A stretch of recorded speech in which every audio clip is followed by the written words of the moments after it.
The Tinder date killer. Grace Millane was traveling the world after graduating from college when she met Jesse Kempson on a dating app while visiting New Zealand. Then he strangled her to death in his hotel room. In 2018, 21-year-old Grace Millane decided to take a gap year after graduating from college. The young British woman planned to travel the world, and she set off on a backpacking tour that fall. After spending 6 weeks in South America, she flew to New Zealand for a 2-week stay. Millane was looking forward to celebrating her 22nd birthday while she was there, but tragically, she never got the opportunity. If you enjoyed from this video, don't forget to like and subscribe to our channel for more content. Grace Millane. Grace Millane was brutally murdered by her Tinder date in December 2018. On December 2, Millane's parents sent her birthday wishes, but she never responded. They grew concerned, and 3 days later, they reported her missing. Police in Auckland soon discovered that she wasn't just missing, she was dead. In less than a week, they identified her killer as Jesse Kempson, a 26-year-old man with a history of violence against women. Millane had met up with Kempson the night of December 1 for a date after connecting with him on Tinder. And before Grace Millane ever received her parents' birthday message, Kempson had strangled her to death in his hotel room. The investigation into Grace Millane's disappearance. After graduating from England's University of Lincoln with a bachelor's degree in advertising and marketing, Grace Millane decided to explore the world.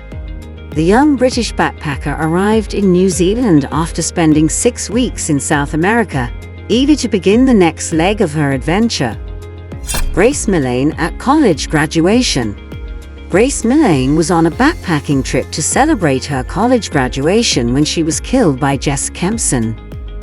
Her parents told the BBC in 2018 that throughout her trip, Millane had been bombarding us with numerous photographs and messages of her adventures. That all stopped on December 2, Grace Millane's 22nd birthday.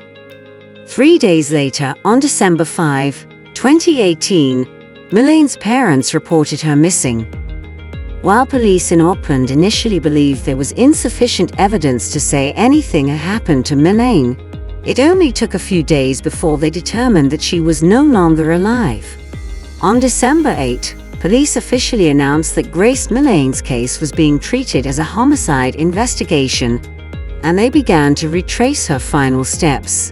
Security camera footage helped them follow her movements on the night of her murder. Grace Millane with Jesse Kempson. Grace Millane and Jesse Kempson seen entering the City Life Hotel together on the evening of December 1, 2018. Security cameras from local restaurants and a hotel in Auckland painted a clear and chilling picture of her final hours. Millane was seen having drinks with a male companion at 3 different locations throughout the evening, and at 9:41 p.m., a camera captured her and the same man in an elevator at a hotel called City Life. Investigators later learned she had met this man on Tinder, and they knew exactly who he was, because he had commented on one of her Facebook photos the very night he killed her. Jesse Kempson, the Tinder date killer. Jesse Shane Kempson was a 26-year-old bartender and laborer. On Facebook, he dropped his surname, going simply by Jesse Shane. When police saw that he had left a comment on Millane's page the night of December 1, they reached out via social media to request an interview with him. In that first interview, Kempson appeared to be well-mannered, cooperative, and willing to talk. He told police that they'd gone out on a date the night of December 1, but that they had parted ways around 10 p.m., and he hadn't seen her since. City Life elevator footage.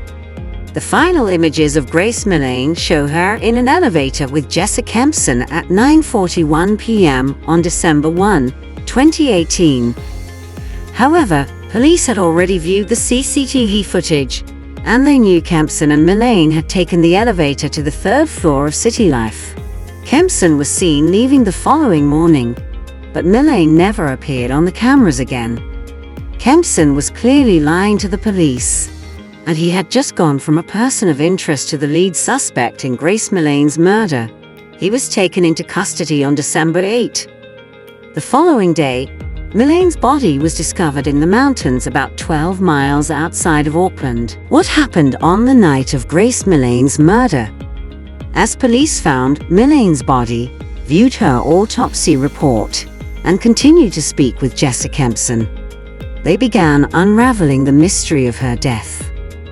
After Kempson and Millane's date on December 1, they have returned to his hotel room at City Life. There, Kempson claimed Millane asked him for rough sex, and he had accidentally killed her while consensually choking her. However, his actions in the hours and days that followed painted a completely different picture. According to Sky News, at 1:30 a.m., Kempson searched online for things like hottest fire and flesh-eating birds, visited a porn website, and took 7 photos of Millane's dead body, moving her limbs into various poses. The next morning, he messaged another woman on Tinder to schedule a date. When he met up with her that afternoon, he told her a bizarre story about a man who had asked his girlfriend to have rough sex and then accidentally killed her. That same day, Kempson rented a carpet cleaner and bought a suitcase.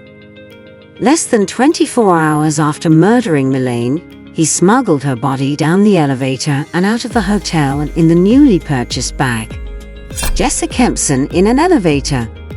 Jessica Kempson stuffed Grace Millane's body into a suitcase and rolled it out of his hotel 24 hours after the two were seen riding the elevator to his room. Then on the morning of December 3, Kempson left City Life at 6:15 a.m., stopped at a store to purchase a shovel, and buried Grace Millane in the Waitaki Ranges. Jessica Kempson's trial and rough sex defense. Kempson's argument that an accident during rough sex led to Millane's death didn't carry much weight. He was found guilty of her murder and sentenced to life in prison with the possibility of parole after 17 years. As Sky News reported in 2020, Dr. Simon Stables testified at the trial that Kempson would have had to apply significant pressure to Millane's neck for at least 4 to 5 minutes in order to kill her, which wouldn't happen accidentally. What's more, Kempson had committed violent sexual crimes before. Just 8 months before murdering Grace Millane, he had raped another British tourist he met on Tinder in his motel room after a date. She didn't tell anyone about the assault until she recognized Kempson in media coverage of his trial for Millane's death. "Every time I went to sleep," the woman later told Kempson during a separate trial in which he was found guilty of raping her, "I'd see your eyes popping out of your head, staring at me in anger." Several other women also came forward with troubling stories about Kempson's behavior. He had told one of them that he liked feet, dominating and strangulation because it made him feel more superior and in control. Reclaim the Night March. A sign dedicated to Grace Millane at a Reclaim the Night March to end rape and all forms of male violence against women. And in a third trial, Kempson was convicted yet again, this time for assaulting his former girlfriend while they were living together. If you enjoyed from this video, don't forget to like and subscribe to our channel for more content. Thanks for watching.